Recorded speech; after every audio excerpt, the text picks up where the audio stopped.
This is the Ken Jackson Experience. So, we are on our new thing. It's not really new, it's actually my old thing. Getting back to basics. So, as I told y'all yesterday, we're done with the politics and the religion and all the daily bullshit that's going on. You can get that information somewhere else because it's just frustrating to me. I'm back to what I know best, the music industry.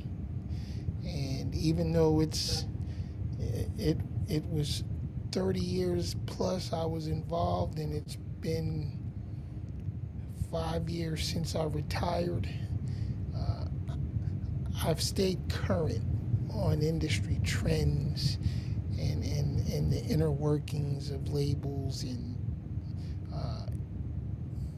the new thing now, internet promotion companies, which isn't really new. It's been a few years since that started.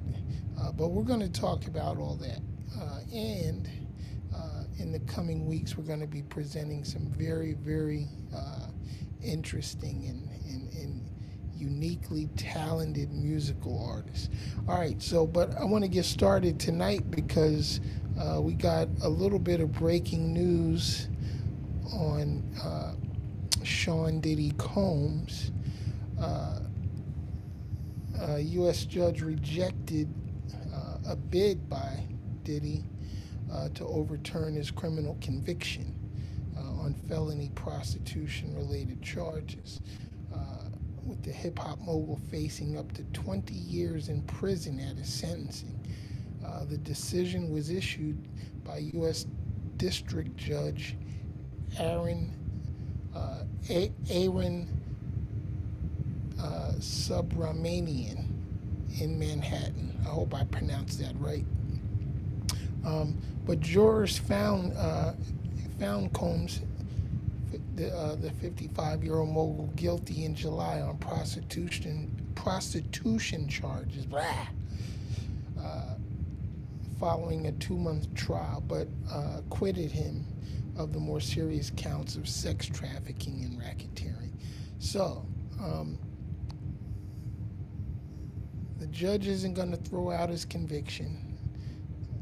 So now we're just waiting on the sentencing to see how much time he's going to have to serve. He's already served about 14 months, which is what his defense attorneys were asking for, which would basically be time served. But don't think that's going to happen. He's probably going to do a couple of years, 2, 3, maybe 4. But he could do up to 10.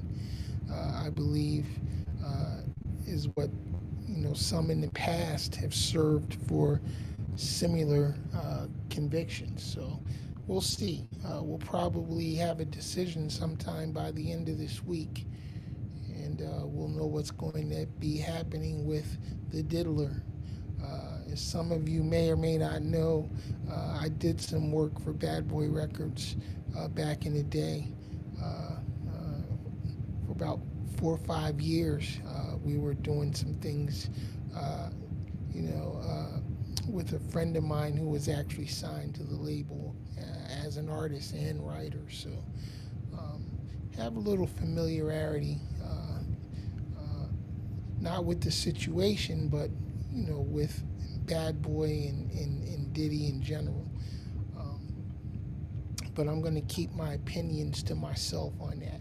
All right, so tonight we're talking about the music industry and how it's changed. It's changed a lot.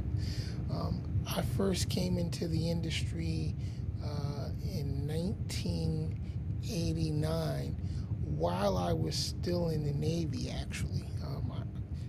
Stationed in Hawaii, I started a management company and started handling independent artists at that time, and making deals and and doing the talent show thing and recording and passing out mixtapes in the streets and I did it all. Later, uh, I got out of the Navy, went back home to New Jersey for a short while, and then I ended up in San Diego, and that's where I became a producer. Started buying equipment after I found how difficult it was to book studio time. And back then, studios were way different than what they are now. You had to go to a legit, established studio back then uh, in order to get proper recordings. But, you know, we started dabbling in the independent, production and independent recording uh, situation. We bought some gear ourselves, me and some partners of mine, and then we opened up our own place, our own production company. It was actually three of us. We had an actual producer on board, and then myself and a former manager by the name of Jay Tyler. I actually uh, uh, signed on with Jay Tyler and Associates, and out of that formed my first company, DMT Entertainment, which DMT standing for Diverse Musical Talent. And I was managing a few artists, started learning production, and that was, what was that? It was like 1990. No, actually 1991, because I got out of the Navy in 90, and that's how I ended up, like I said, I went back to Jersey for a short while and then ended up in San Diego.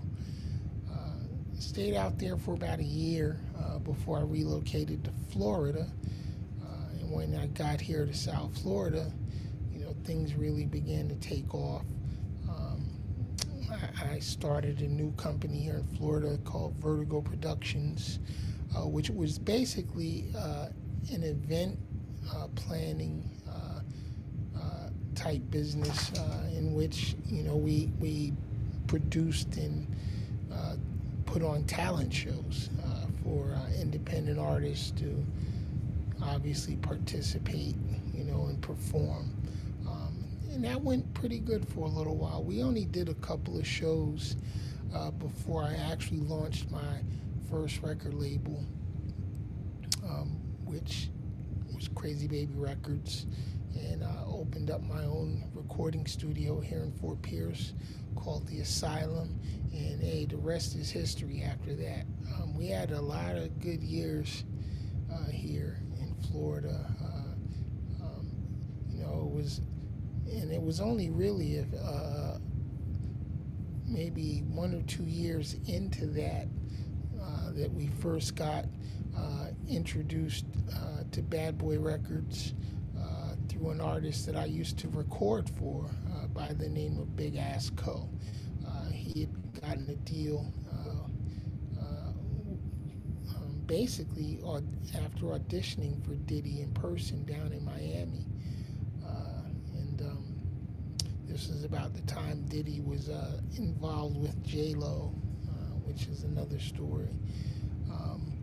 And through that whole time, there was a lot going on at Bad Boy then.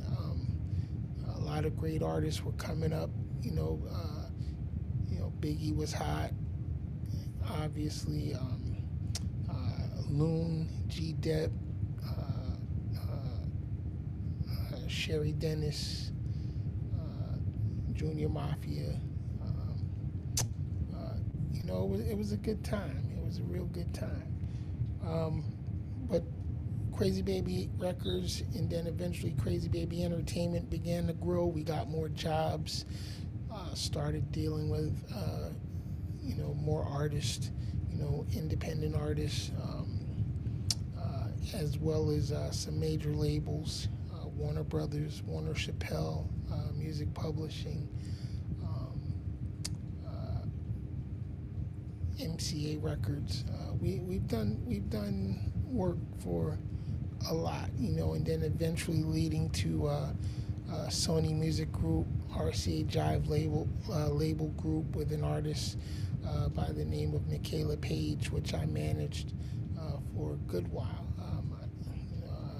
And she did extremely well in her short professional career. And she's still doing extremely well now as an independent artist, still here in South Florida doing her thing. So shout out to Michaela and the whole family down there in Boca Raton. Um, also, my man Kelsey Clark, who is an amazing producer and artist that I managed for a short while and still consult. From time to time, he'll pick up the phone and holler at me, with some questions or ideas and stuff that we'll run back and forth with each other.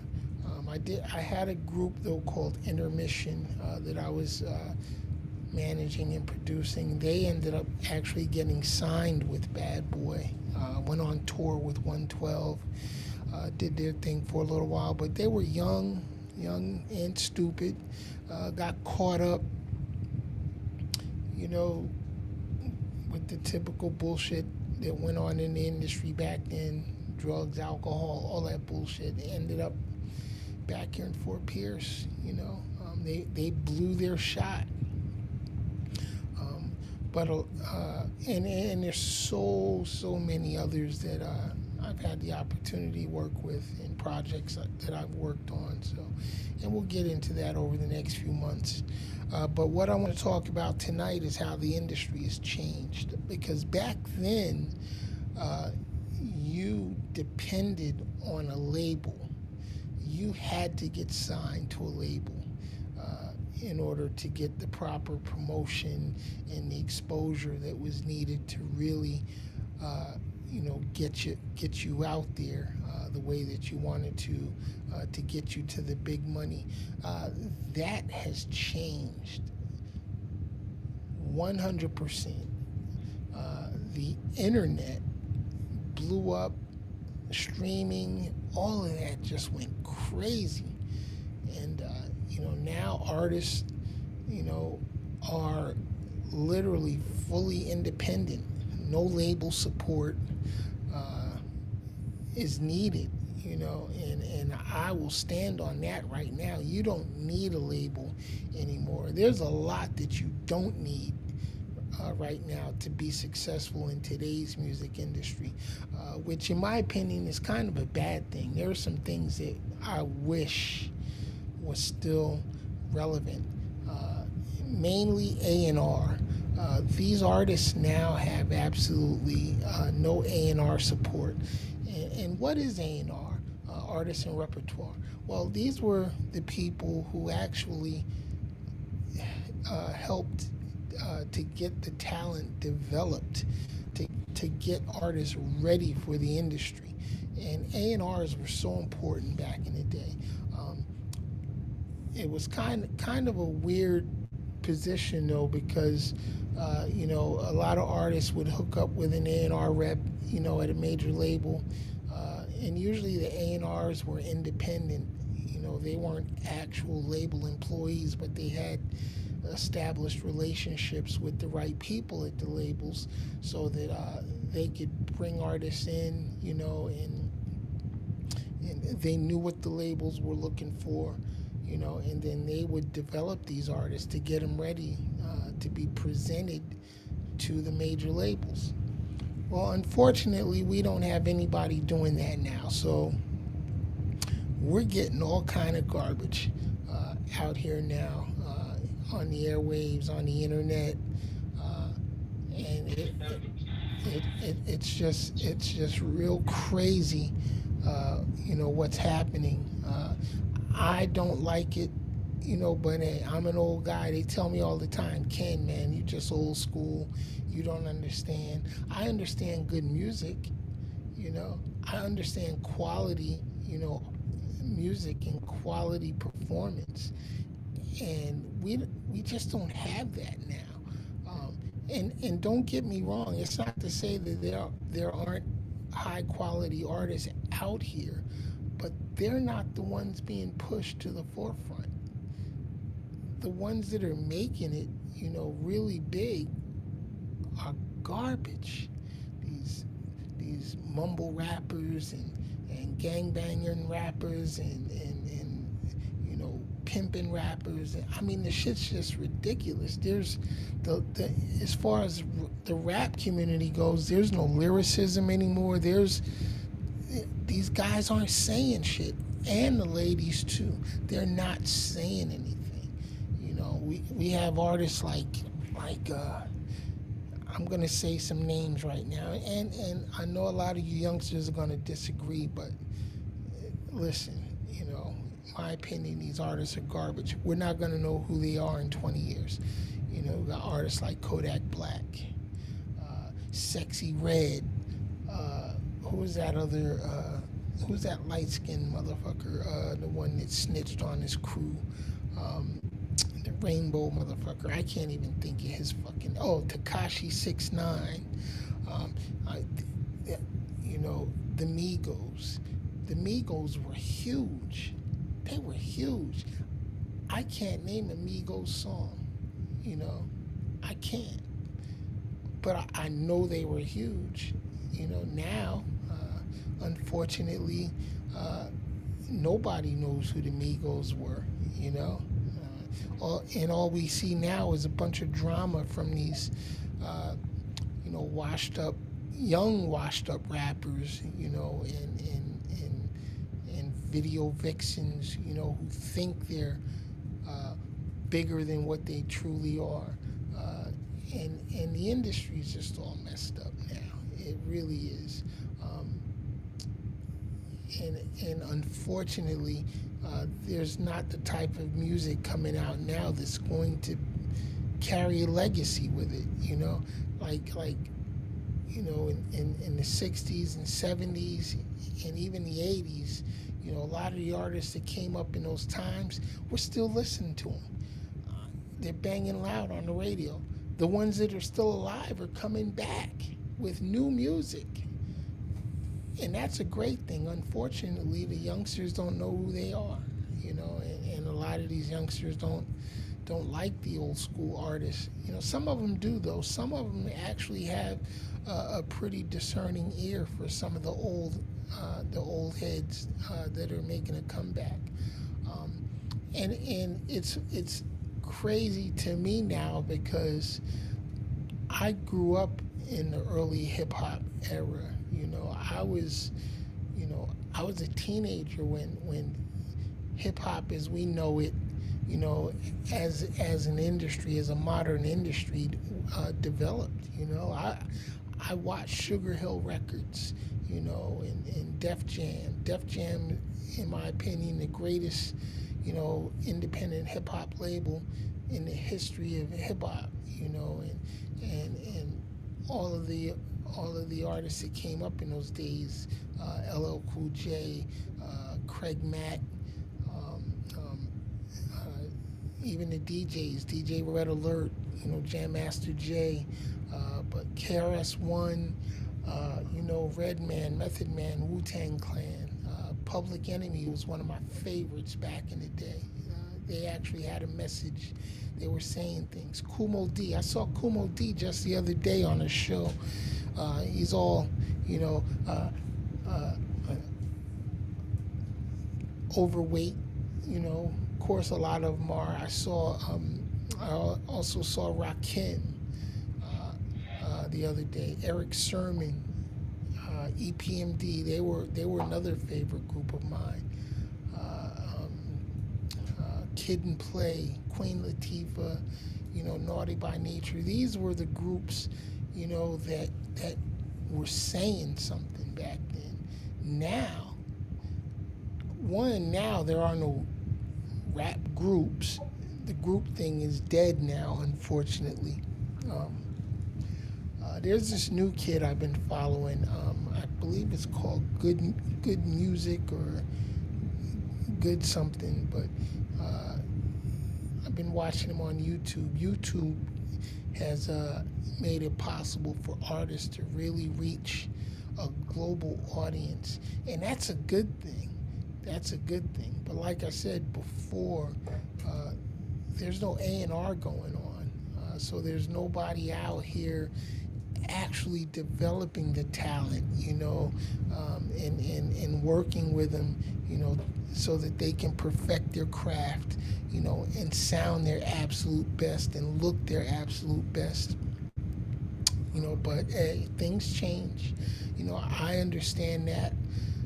So I've never been one to be against change. Uh, Hell, I feel like I was a trendsetter back in the day when here in South Florida when digital recording first came on the scene. I was recording into a computer before there were actual DAWs to record with. You know what I mean? I was using Pro Tools when it was called Session Tools, and it was just a MIDI editor back then. My first recording program was Cakewalk. A lot of you might know it now as Sonar, um, and I don't use any of those anymore. I don't even record anymore. Um, I closed my last studio. I shut down. It's been 5 or 6 years ago now since I shut down my last studio, and I don't miss it though. I don't miss that studio life. There were some good years. Don't get me wrong. I had a lot of fun, accomplished a lot, provided a real good living for myself and my family. But it had its ups and downs, just like anything else. But for me, it came to an end. I'm 60 years old now. I'm not the one that these kids want to listen to. I don't even back then I used to have music in my head all the time. I don't have it no more. I don't even know if I could produce a beat right now, to tell you the truth. Which is, part of the reason I got off into the podcasting. But check it. I was doing this 17 years ago, before podcasting was a thing. Nobody, we weren't even calling it podcasting back then. We were just uploading videos to the internet, but Crazy Baby TV came about 17 years ago, and that's amazing when I think about it. Like, wow. But I wasn't consistent, so I didn't really push it, like I could have or should have. It was at the time for me, it was just something else to do because I was disillusioned with the music industry, and I was looking for, poking around for different things to do. Little did I know what was about to happen, though, in terms of the whole internet broadcasting thing. Because the shit just blew up, went crazy, you know what I mean? And, here we are now. Everybody and their mama got a show. But the industry has changed a lot, a whole lot. But I think now it's easier in terms of getting exposure, but I think it's harder in terms of making the money. A lot of artists get in touch with me still, and they ask me, Ken, how can I monetize now, and what's the, what's the path, to get in the bag, and I don't really know. I don't think there's a magic formula anymore. I know one thing though that is extremely important is you got to get out there and you got to do live shows. People want to see concerts again. People want to see live performances, and that's something that I think the internet has made,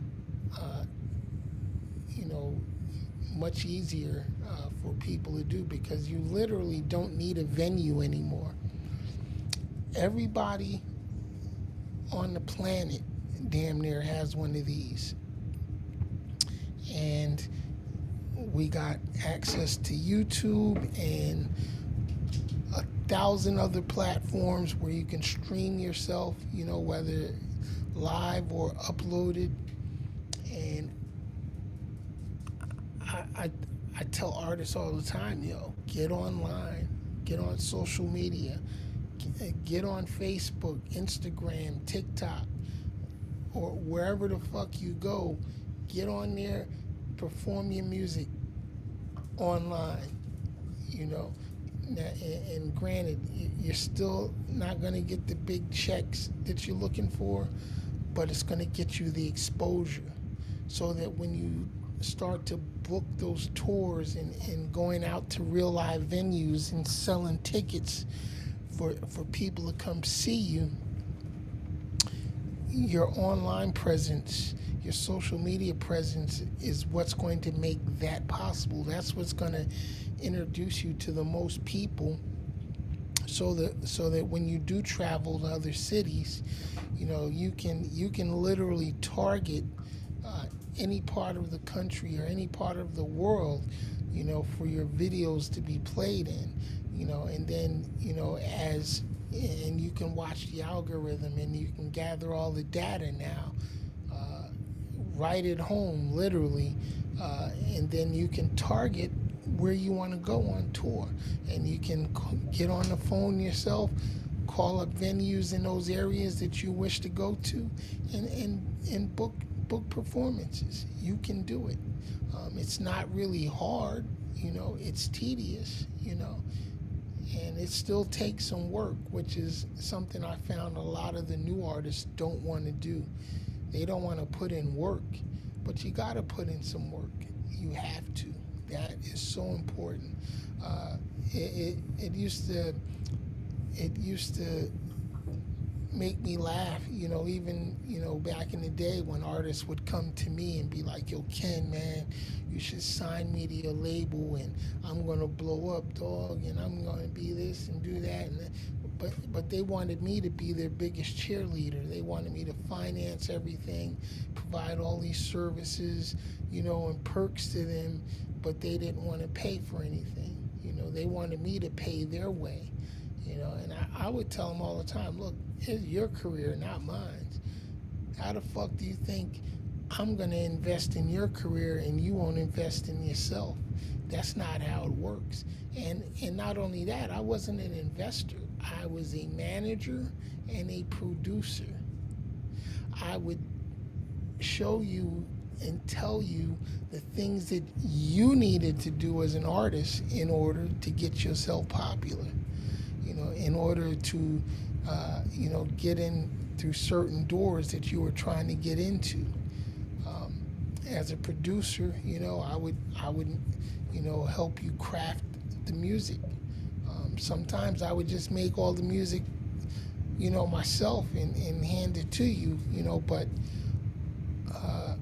no, I wasn't financing careers like that. A lot of people would come into my studio and try to work out deals with me, like, yo, just let's do these 2 or 3 songs, and then, I'll give you something on the back end. No. My kids got to eat. This is my job. I made the investment building the studio and equipping the studio, paying the rent every month so that you would have the studio to come to. So no, my services were such and such and such and such. My business hours was from whatever to whatever. You book your fucking time, you come in, you pay, I handle your product, and you leave. I didn't care about the back end shit. You know what I'm saying? All I cared about really was right now, I got rent to pay. I got electric bills to pay. If I don't pay all of that, you can't come here to record. And that still goes on. There's still, I don't know how studios are making it these days. You got to have some good ass marketing, and a whole lot of patience now, which I don't have. I don't have any of that, so. And it has to be tough. And for bigger studios, it has to be extra tough because technology has allowed anyone, to produce their entire projects literally sitting at the kitchen table at home. And I'm not talking about something that sounds like something that was produced at the kitchen table. You can put out broadcast quality material now from home, and with the right pieces of gear, which again too doesn't cost a lot anymore. Like when I first got into my own production situation, I started out. I bought a music workstation which only had an 8-track sequencer in it, a PV DPM8.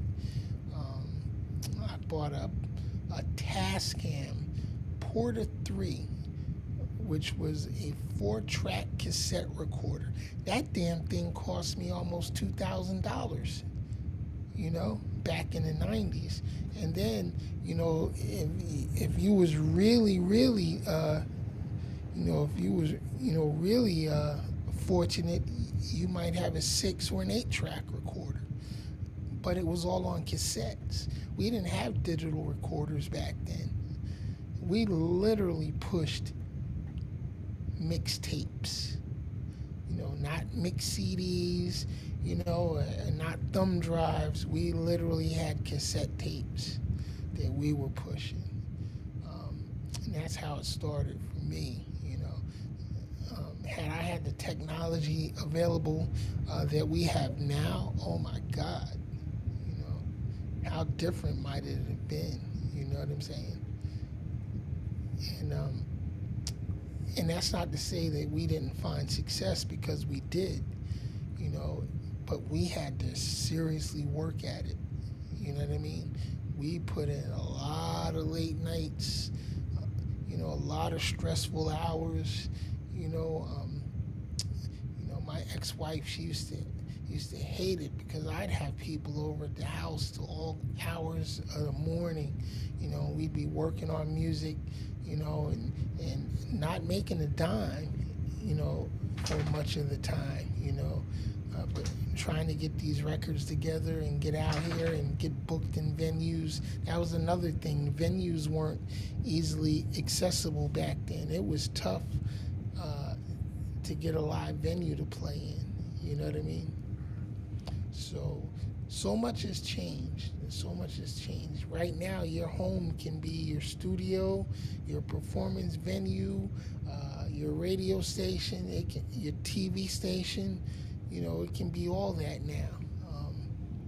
And all you got to do is have that desire. You got to have the same desire to make it that we had back then. But I personally don't feel like you got to work that hard. Not anymore. There's so much that you can do. I've come across artists, who were one-man shows or one-woman shows, doing it all. But you'd swear they had the biggest marketing team, and production team behind. I mean, you listen to their music, and the music is like pristine, A1, high quality. And you'd watch them on their YouTube channels. You find out, they shot their music videos with their iPhones or with their smartphones and shit. I had a guy come into my studio, the last studio I had. A guy walked in, let me hear his entire album. He had like 15-song album. Had about 4 or 5 music videos that he shot and produced. Did all that shit on his iPhone. Yo, that shit was amazing. It was fucking amazing. And that's where we're at now. Technology has definitely leveled the playing field. But unfortunately, it has also made it so that a lot of garbage is getting out. A lot of music that really shouldn't be hitting the public airways is getting out there.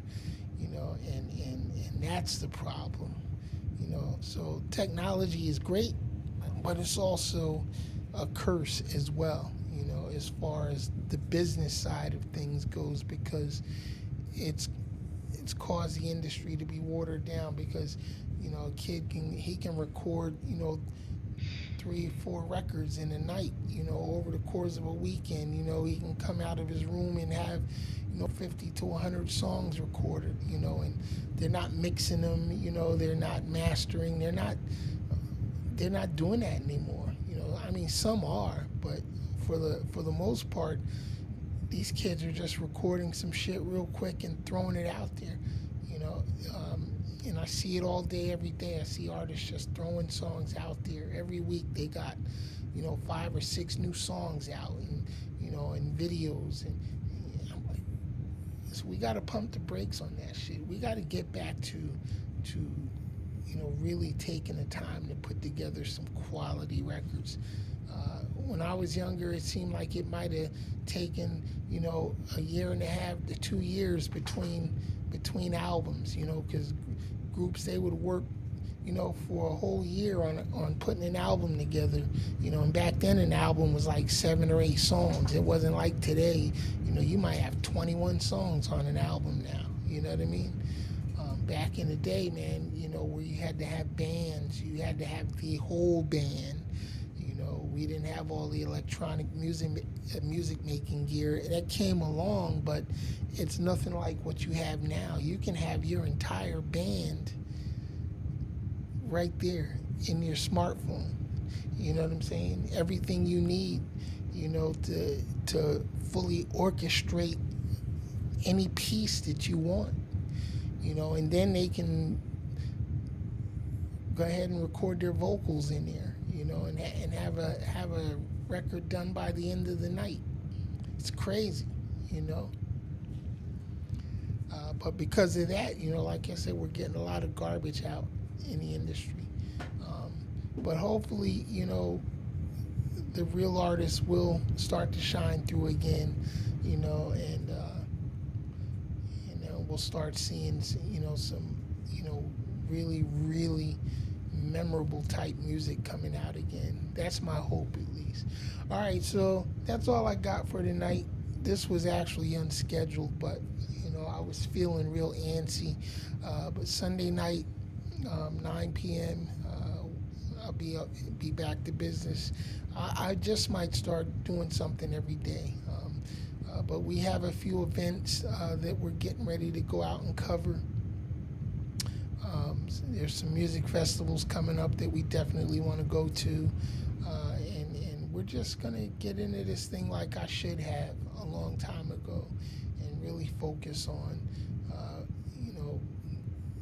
getting back, to something that I love so much, which is the music industry, and not just the music industry, but the entertainment industry.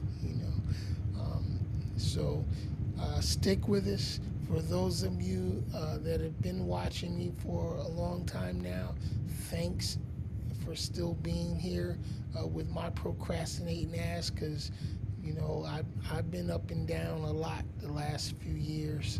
It's been crazy for everybody, though, and I understand that. And so hopefully, you understand as well. As we all go through shit, and we get knocked down and we get back up and we keep on moving forward. All right, so until next time, everybody, peace. I love y'all. Have fun, man. Let's get back to making music fun again. There's too many beefs and conflicts going on, and I'm just so sick of it. And then like I said, we're gonna keep y'all up to date on the Diddy situation, because it don't look like he's gonna be getting out anytime soon. He might have to do 2 or 3 years, and you know what? I ain't gonna miss him, and I'll just leave it at that. But I'm your man's Ken Jackson. This is the new Ken Jackson Experience. Back to business, and I will see y'all real soon, probably tomorrow, actually. I'll catch y'all later. Peace.